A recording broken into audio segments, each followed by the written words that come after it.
Hi, my name is Yasmin Tarehi, and this is Gateways to Awakening, where we host one-on-one conversations with leading experts in wellness, well-being, and spirituality. I'm so excited to introduce our guest today. Today's episode is with Deepak Chopra, founder of the Chopra Foundation, and Chopra Global, a modern-day health company at the intersection of science and spirituality. Chopra is also a clinical professor of family medicine and public health at the University of California, San Diego, and he's the author of over 90 books, translated into over 43 languages, and for the last 30 years, he's just been at the forefront of the meditation revolution, and he's written over 92 books on success, fulfillment, wholeness, and plenty of different advice on how to cultivate a sense of abundance in times of fear and insecurity. Deepak also made a major impact on my life when I was in my 20s living in New York City and started listening to many of his CDs, which really transformed the way that I saw myself in the world. So thank you so much and welcome to the show, Deepak. Thank you. It's great to be with you. Yeah, likewise. So Deepak, just to kick it off, what does it actually mean in your words to be human versus to be pure consciousness? I think a lot of people have a lot of trouble understanding what it even means to be consciousness. Yeah, so this is a very important topic right now because if you go Google the following question, or even go on Wikipedia or wherever, and you ask the question, what are the 125 open questions in science? The first open question in science is, what is the universe made of? And you would think we know that. It's made of atoms, particles, force fields, gravity, electromagnetism, etc. But that's less than 4% of the universe. And of that, 99.999% is invisible interstellar dust. According to current science, there are 2 trillion galaxies, at least 700 sextillion stars, and uncountable trillions of planets, possibly 60 billion habitable planets in just the Milky Way galaxy, based on something called the possibility of a biosphere, which is an environment similar to ours. It's called the Goldilocks zone. But in any case, the visible universe, which is all of that, is 0.01%. The rest is invisible interstellar dust. Now, the problem with that is that the visible or atomic universe, which is all of that, 2 trillion galaxies, on and on, it's made of atoms, and atoms and particles are also waves. When you're not looking for them, they disappear into emptiness. And so the shortest answer to what's the universe made of is it's made of nothing. And then that leads to the second question, which is called the hard problem of consciousness, which says what's the biological basis of consciousness?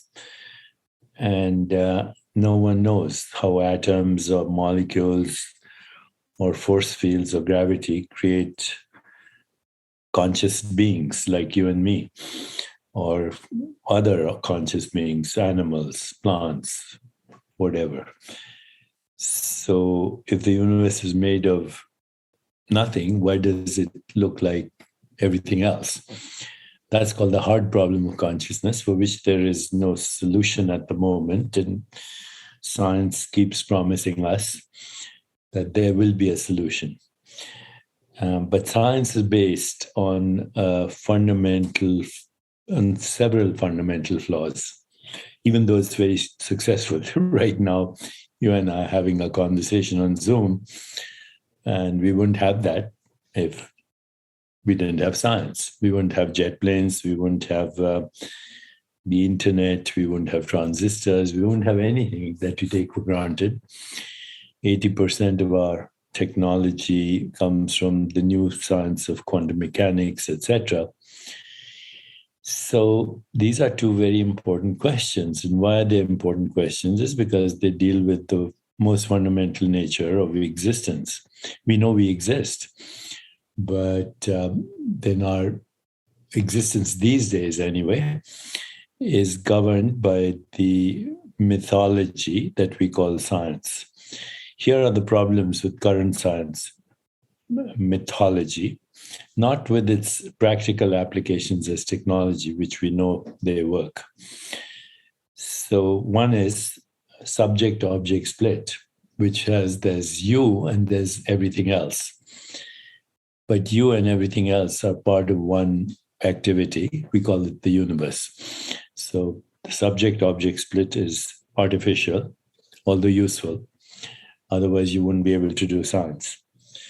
The second is something called naive realism, which is also referred to as scientific realism, which says that reality is what is perceived by the five human senses, period. So, you and I have a very narrow bandwidth of experience through the five senses, less than 0.01% actually. And it's very species specific. What we experience is human experience as governed by the five human senses.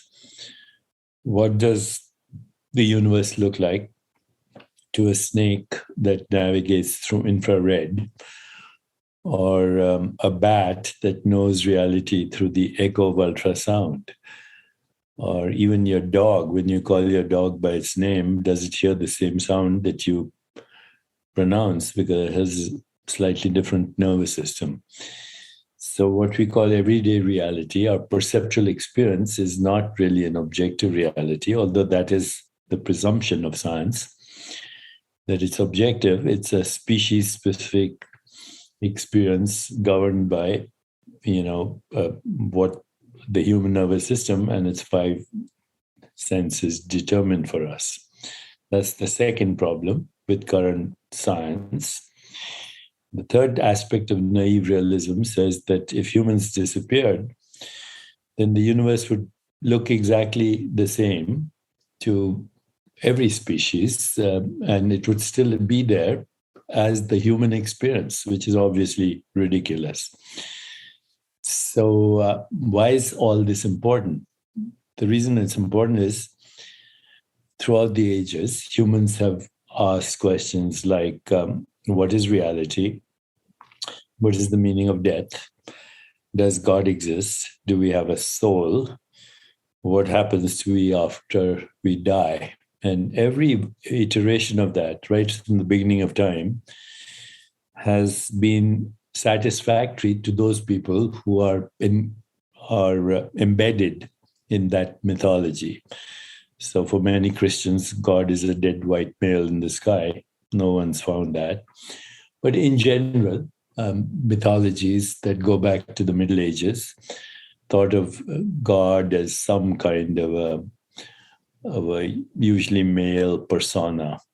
Although if you go deeply into the religious experience, then you realize that God doesn't have a name or a male or female identity. In fact, God is without form, or what they call God is without form. The religious experience is very authentic.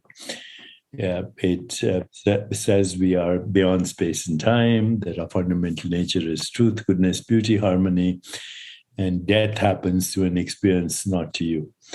So that's where I am. And consciousness is just that in which all experience occurs, the experience of the mind, the experience of the body, and the experience of the world.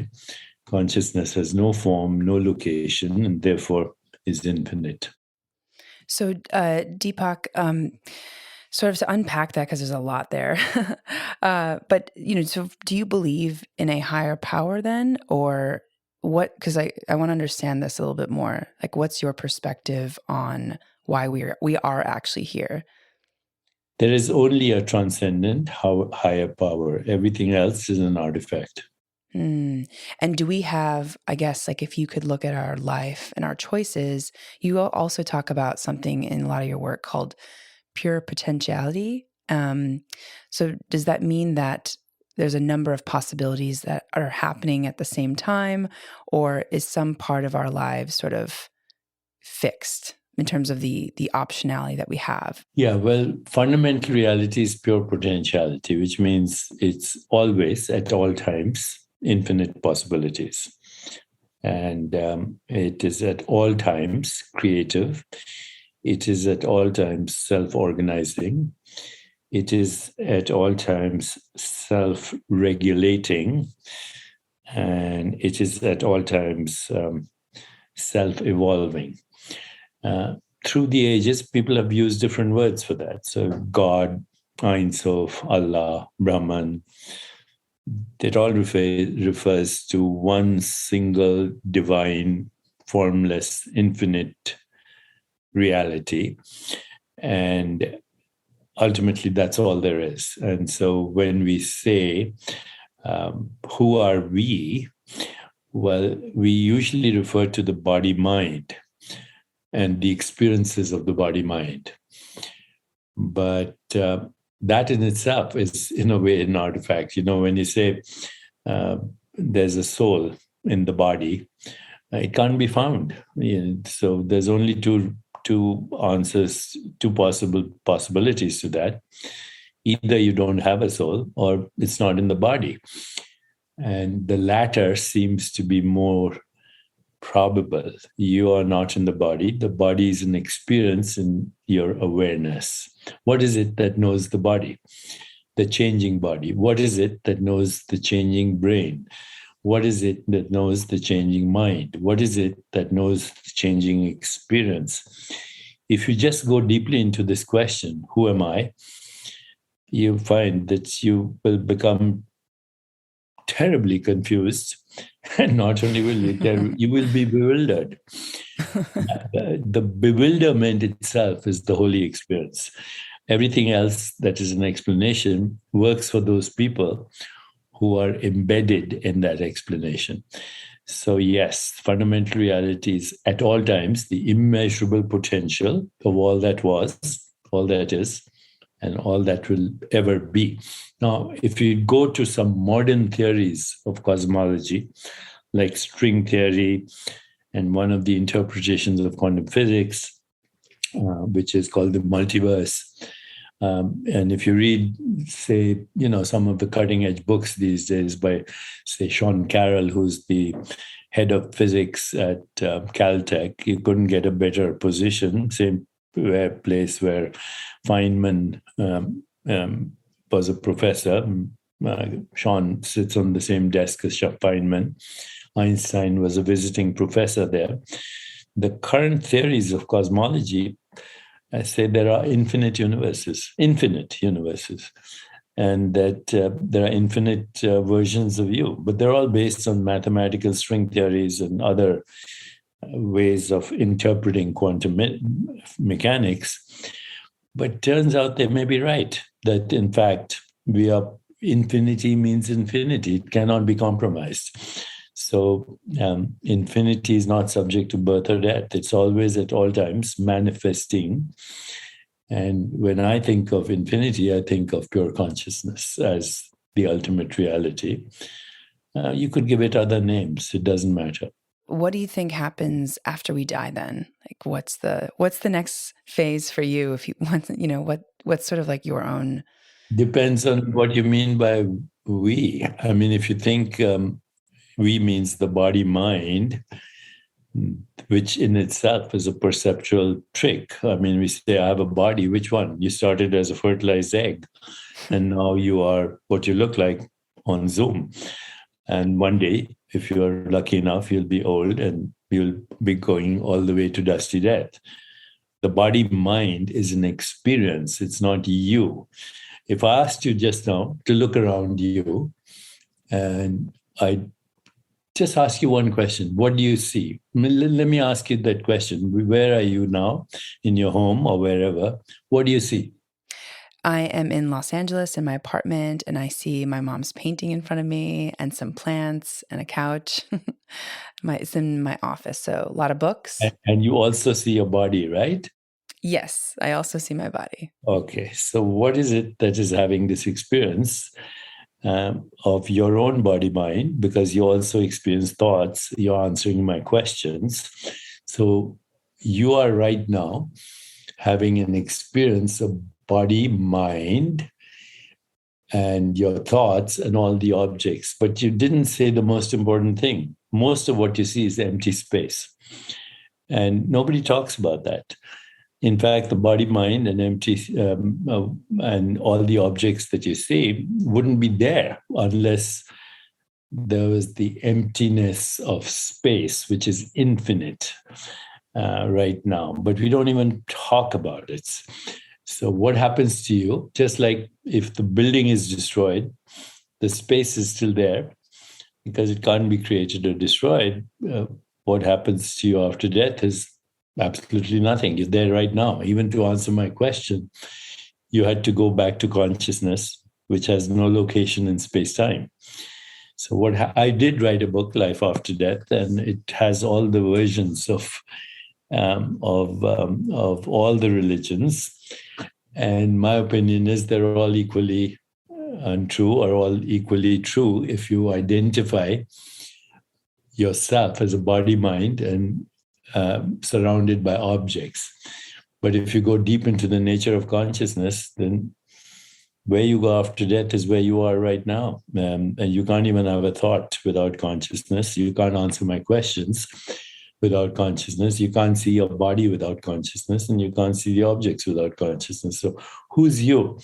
That you is not subject to birth or death. And it's just, now you can project any reality that you want. And those are the heavens, hells, purgatories, and lokas of all the religions, the bardos, the heavens, the hells. They're projected realities. And just like the one we are in now, it's a projected reality. We don't think that it's a projected reality, but if you understand naive realism, then everything you experience is projected. So, Wittgenstein, the German philosopher, said our life is a dream.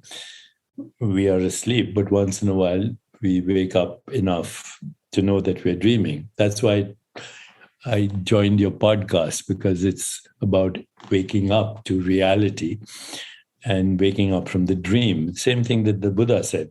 This lifetime of ours is transient as autumn clouds. To watch the birth and death of beings is like looking at the movements of a dance. A life is like a lifetime. Lifetime is like a flash of lightning in the sky, rushing by like a torrent down a steep mountain. So when the Buddha was so-called, his body-mind was dying, his favorite disciple, Ananda, said, "Are you God? Are you a messenger? Are you a Messiah?" All those questions. And the Buddha said no to all of them. And finally he said, "Well, then who are you?" And he said, "I'm awake." So when you're awake, you can project any reality. And therefore, all the versions of religion are equally true because they're projected versions. You can choose your heaven, your hell, even now, because heaven, hell, purgatories, and lokas are states of consciousness, not necessarily locations in space-time, although we project them as locations in space-time. So, Deepak, then if we're projecting our reality, why is there so much suffering and pain in the world? It feels like there's so many people in mental health crises right now, especially with the pandemic. Are we creating that? Are we co-creating that? Yeah, we are. I mean, anything that is projected as reality, or everyday reality, is a projection of our collective, divided, separate, confused,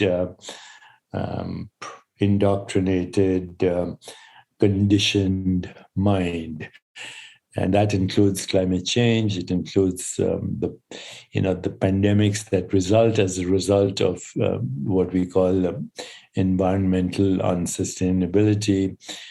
So what we've projected today is a world of conflict, of war, of terrorism, of climate change, of pandemics. And they're all human experiences. By contrast, you can't have experience without contrast. So you can't have a hot without a cold, or up without a down. And the experience of life is suffering and pleasure at the same time. This is the way experience occurs. You can't have one without the other. Joy and suffering go together. What we call freedom is beyond that. Knowing yourself as who you really are before the projection.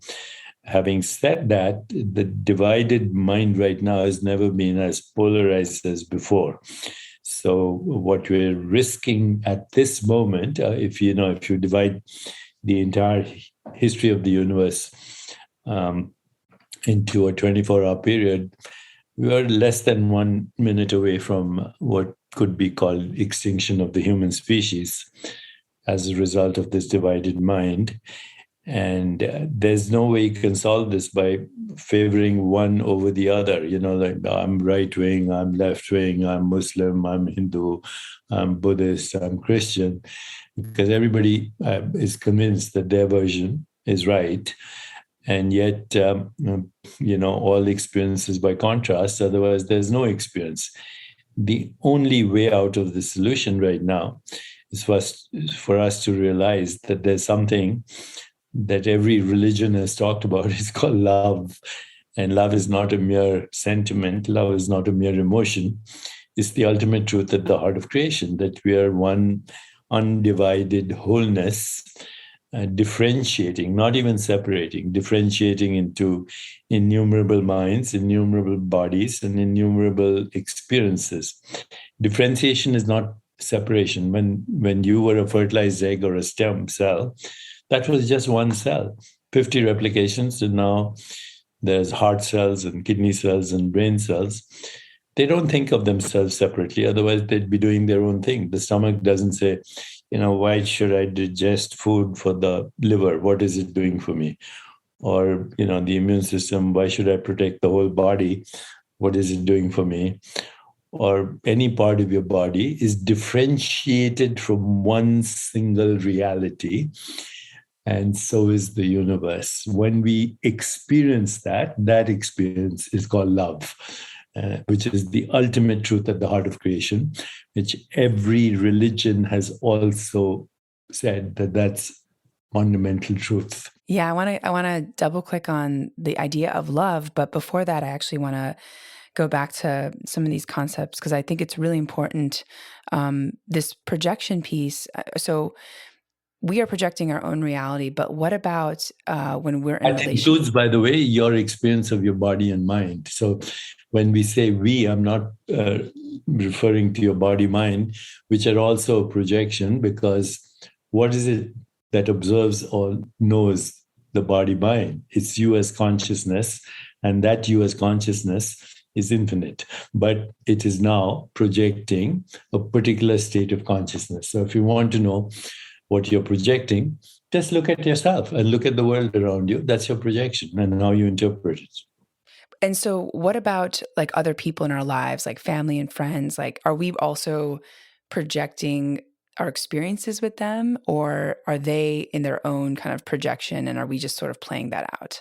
There are certain projections we agree on that we made up, like Wall Street or latitude or longitude or Greenwich Mean Time. Why not Mecca Mean Time? Why not Botswana Mean Time? These are human constructs that make experience and interaction between us possible. Also money. We made it up. We made nation states. We made up the religions. What is behind all this is what we call pure love, basically. And that is differentiating itself, not separating itself. The big difference between separation and differentiation. So each of our relatives and friends has their own version of reality, but there are certain versions that we agree on: latitude, longitude, money, Wall Street, nation states, gender, male, female. These days, more than that, non-binary, whatever. These are human constructs, and they're useful. And as soon as you have language, they say that there was the word, and the word was made into flesh. What language does is it separates, and language is a way of actually creating maps and also creating what we call notations as not only maps, but as categories. So every thought creates a map or a category, but we mistake the map for the territory.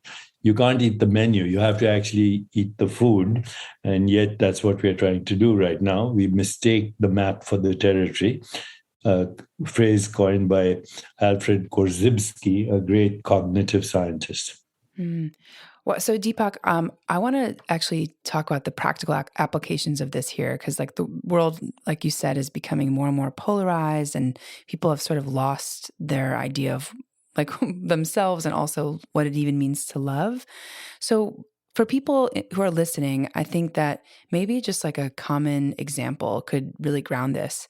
So let's say someone hurts you or someone disagrees with you or creates a lot of I don't know, suffering in your own life. How do you react to that? I guess maybe the question is like, how do you deal with conflict and suffering? Do you never get taken off, or is it just your perspective? No, I don't get taken off, but it took me a while to recognize that. So if you're hurt by someone, I ask myself, what is it that is feeling hurt? And I realized that that which is feeling hurt is a fictional character that is believing in its own story. And so is the other person, a fictional character that believes in their own story.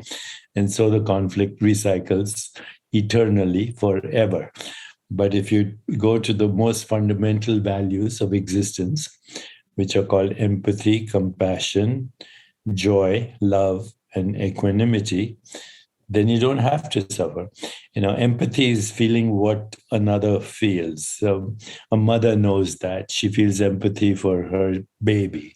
Or even if you have a pet, if somebody physically hurts that pet, you wince. You wince because you feel the pain. And so empathy is feeling what other people feel. Empathy then spontaneously leads to what we call compassion, which is the desire to alleviate suffering. And very interestingly, you find that that in itself makes you feel better. When you alleviate suffering, what you call me, feels better. And then compassion leads to what we call love in action, because love without action is meaningless, and action without love is irrelevant. But when love and action occurs, then the whole world wants to support you. And when you do that, you feel joy. And when you feel that, you feel equanimity. And you also realize that every concern you had was basically coming from a fictional identity. But this is a process. This is what we call the spiritual experience. And the great teachers of religion had this experience. Everyone from Muhammad to Jesus to the Buddha and many luminaries, prophets of the Old Testament, they had this experience. But it was not understandable to people who only identified with their egos. So we end up worshiping the messenger when we should actually be trying to have the experience ourselves. If I'm pointing to the moon, you should be looking at the moon, not worshiping my finger. Right, right. I mean, I found in my own life, and anecdotally, that to convince I find it very difficult to convince someone about the world of consciousness if they are just completely living in this, I guess, three-dimensional world of the five physical senses. How do you, like, what do you say to people to sort of, I guess convince them is the wrong word, but how do you kind of encourage people to see outside of the construct that we're living in? Because I think that is also so difficult. Some people just have very fixed points of view and are just less open to a new interpretation of the conceptualization of reality. Yeah, so you can't convince another person. In fact, there's a phrase, a man convinced against his will is of the same opinion still. So you actually never try to. I've given up trying to be right. And I feel that the only way that people will change if they find the change that you are going through. So, the ancient wisdom traditions say, peace can't be created by peace activists. And these days, I think when I look at Nobel Prize winners in peace, I find them not to be peaceful at all. And they're just peace activists, and some of them are angry peace activists. So if you are peaceful, if you're totally established in peace consciousness, then people around you will cease to feel hostility. And that's the proof. And not what you say, not what you do, but your presence. So you can only be the change you want to see in the world. And it saves a lot of energy and time trying to convince other people because they won't be convinced anyway. So, okay. And then for folks who are starting out, what's the advice that you'd give them in terms of like how to become more aware and conscious? Like, do you have any kind of, I guess, do you have a morning routine? I'd say, engage daily in some reflection. Ask yourself, who am I? What do I want? Do I have a purpose? What am I grateful for? That opens the window, by the way, the reflective self-inquiry. The others, take some time to be silent. Rumi, the great Sufi poet, said, God's language is silence. Everything else is poor translation. So take some time to be still and silent, which means meditation. Spend some time in nature and give other people your attention, affection, appreciation, and acceptance. And soon you'll feel better, and so will those around you. Got it. What about the meaning of time? You talk about us being this infinite consciousness. I mean, what is the purpose of time? Like, what does time mean to you?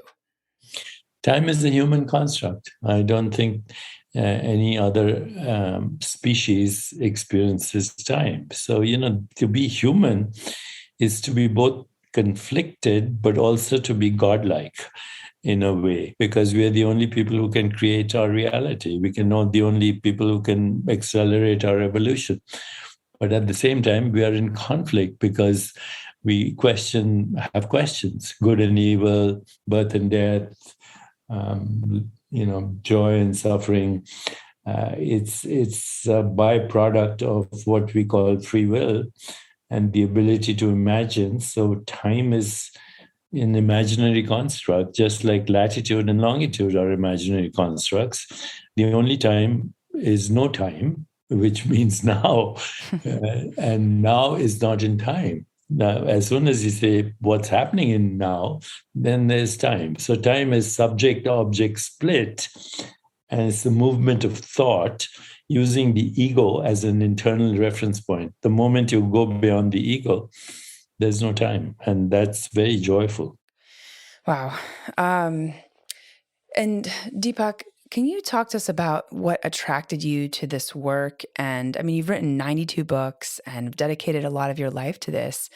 I know about your journey, but I think for our audience, it would be really helpful to talk about your kind of childhood and then also becoming a physician and how you kind of transitioned to this space and to this world, and also what you've learned about yourself in the process.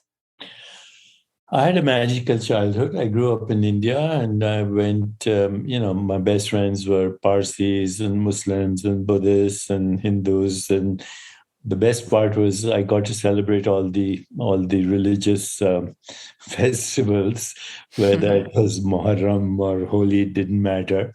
So that was very magical for me. And then I went to medical school, and then, I became like everybody else, fascinated by the human body. I thought that's all there is. And then I came to the United States. I trained in internal medicine, endocrinology, neuroscience.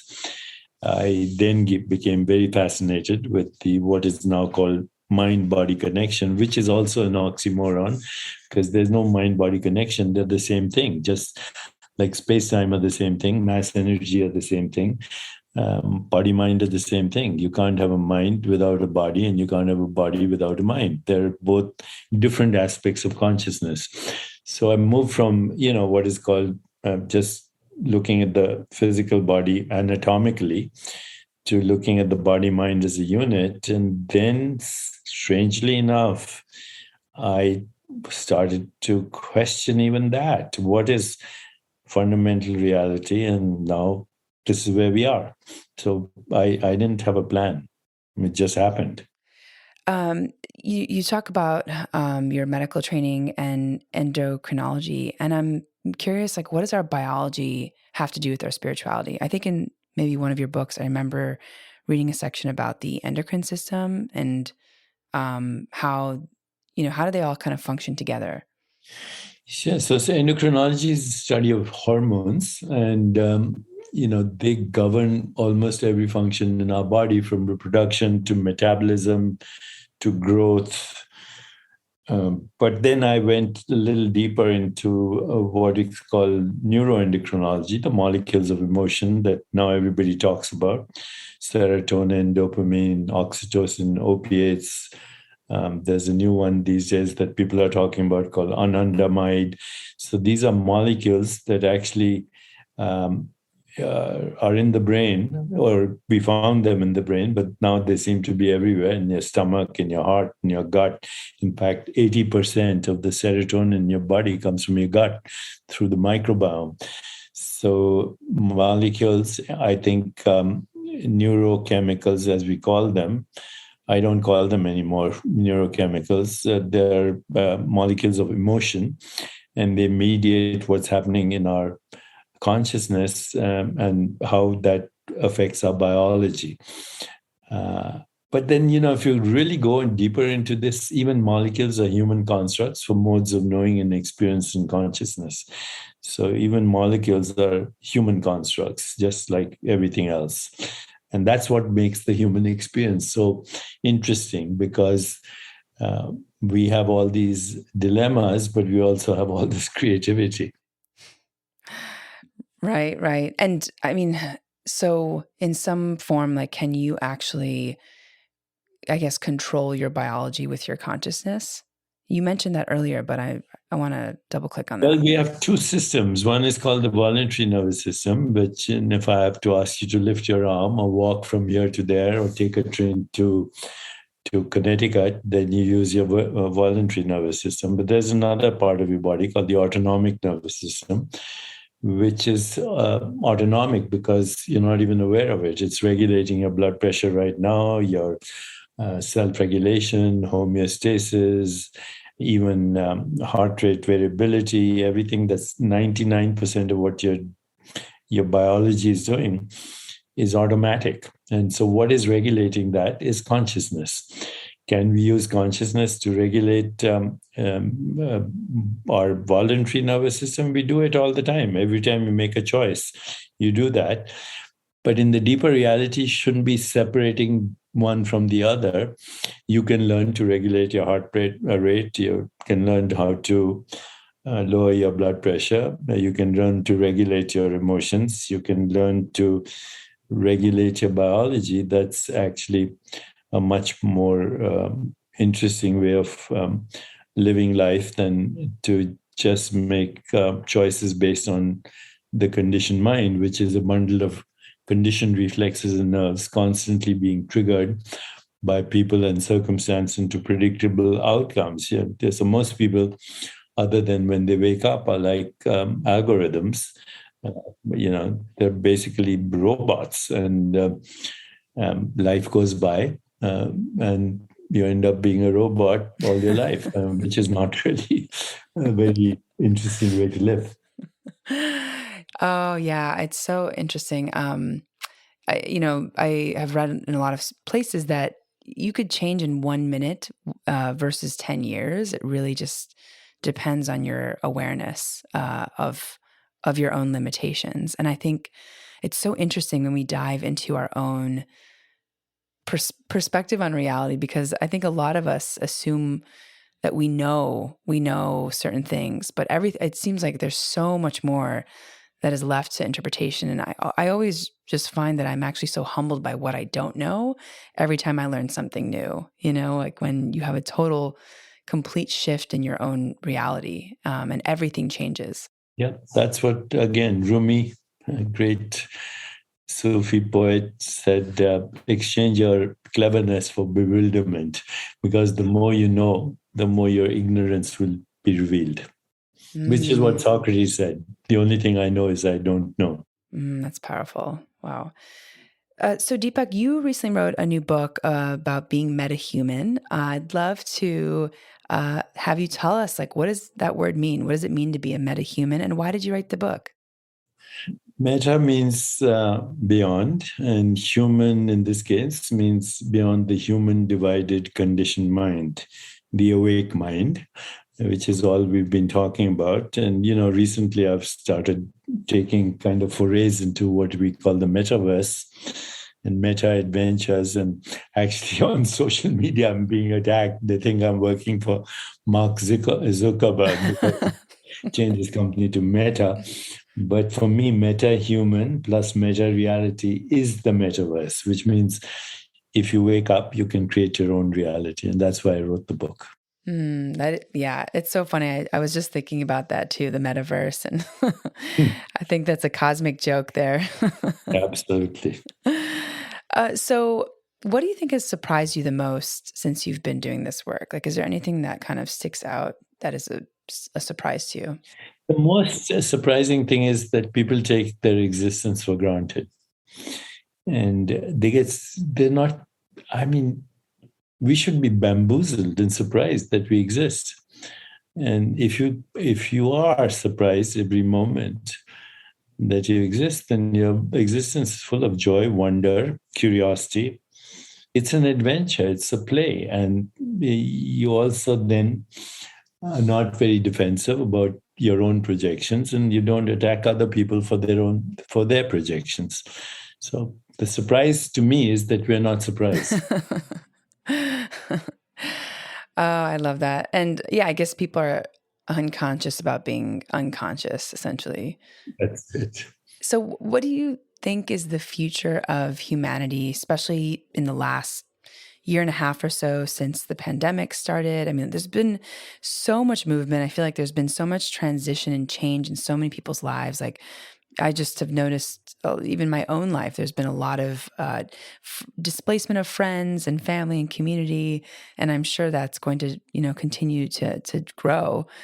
So I'm just curious, what do you think is the future for us, or what do you think are the possibilities for us? Maybe the dominant possibilities. One thing that the pandemic at least showed me was that as soon as we returned to our cages, in other words, lockdown, then nature started to repair herself. People were breathing better in Bangalore.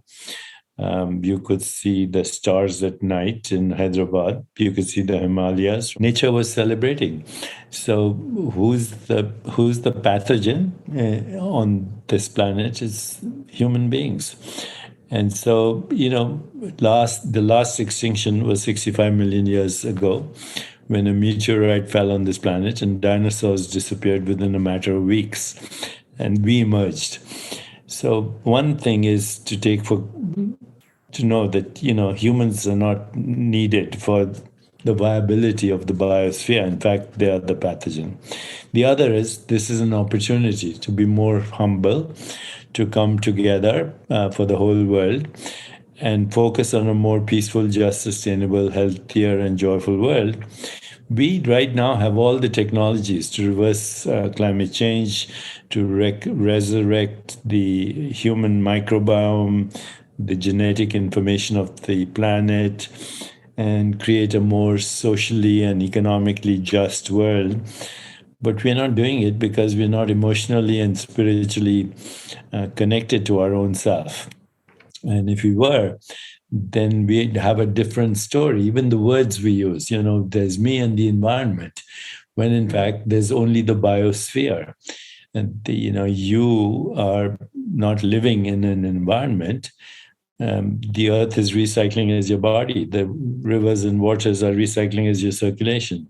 The air is your breath. The stars created the atoms in your body. So you have a personal body and you have a universal body, and they're all both equally yours. You put a plant in a vacuum, it dies. You put an animal in a vacuum, a rabbit, it dies. You put them both together, they thrive. So I think our number one focus today should be, first of all, how do we spiritually connect? How do we bond emotionally? How do we share a vision together? And how do we change our story of separation to love. That's it. I love that so much. And we spoke about this a little bit about love, and I want to just go into it deeper because I think, like you said, this is kind of like the reason why we're here, right? And will be kind of like the solution of everything if we go to a place of love rather than polarity. And so, can you talk to us about what love actually means in your words, and in sort of like in an unconditional concept too? Because I think for a lot of people, we tend to see love as conditional in our own reality. So, like, what does love mean actually?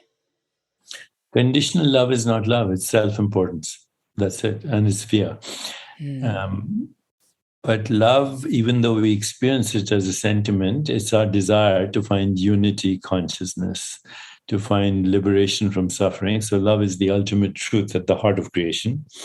On a practical level, you just say every action, if it's motivated by love, gives freedom. If it's motivated by fear, it imprisons you. And so love is not the opposite of hate. Love is the opposite of fear. So, Deepak, has there been any kind of mentor or guide for you on your journey, or was this really like a journey of kind of self-discovery for you? No, I've had lots of mentors, including a personal teacher. I've read all the philosophies and the theologies and the religions of the world. I've written, from my point of view, the biographies of Muhammad and Jesus and Buddha and some of the prophets of the Old Testament. But right now, my only source of inspiration is silence. Oh, wow. And how long do you sit in silence each day? Do you have like I do a morning routine of silence and yoga, and then evening before I go to bed, sometimes up to 2 hours of silence before I sleep. Wow. And what books have kind of inspired you on this path, other than your own, which we'll include? But are there any other maybe books or resources? In recent times, I would say Aldous Huxley's The Perennial Philosophy and J. Krishnamurti's book Freedom from the Known. Oh. Freedom from the known. He said the known is the prison, the unknown is the freedom. Okay, I love that. And last comments, I mean, what do you want to tell our listeners about their health, wellness, well-being? What's your kind of main takeaway and call to action for our audience? Well, the latest science suggests that only 5% of disease-related gene mutations are fully penetrant. 95% of illness is related to lifestyle. So sleep, meditation, stress management, exercise, mind-body coordination, balancing your rhythms, emotional resilience, and self-awareness are the key to a good, healthy, long life. I have an experiment that I'm starting in January 1. It's called the longevity experiment, and you can register for it by sending an email to longevity@choprafoundation.org. We are seeing how we can extend not only lifespan, which is unimportant, how we can extend health span. So you live to a ripe old age, you can have the wisdom of experience and the biology of youth, and you can help other people alleviate their suffering as well. So that's my last comment. Oh, love that. Okay. And then people can find it at your website? Email longevity@choprafoundation.org, and you'll hear from us before January 1.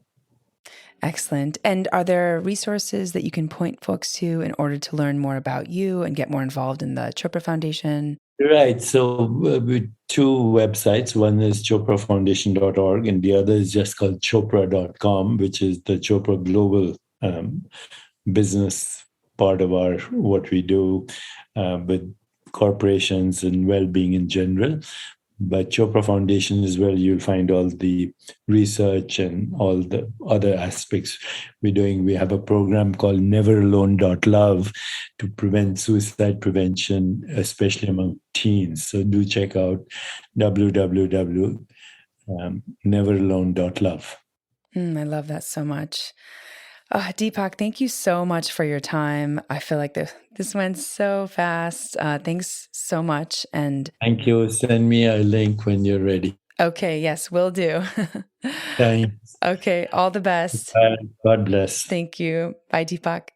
And for our audience, thanks for joining and for listening. In this episode, we learned about the nature of reality and naive realism with Deepak Chopra. And you can tune in to Gateways to Awakening, where we host one-on-one conversations with leading experts in wellness, well-being, and spirituality. Thanks again.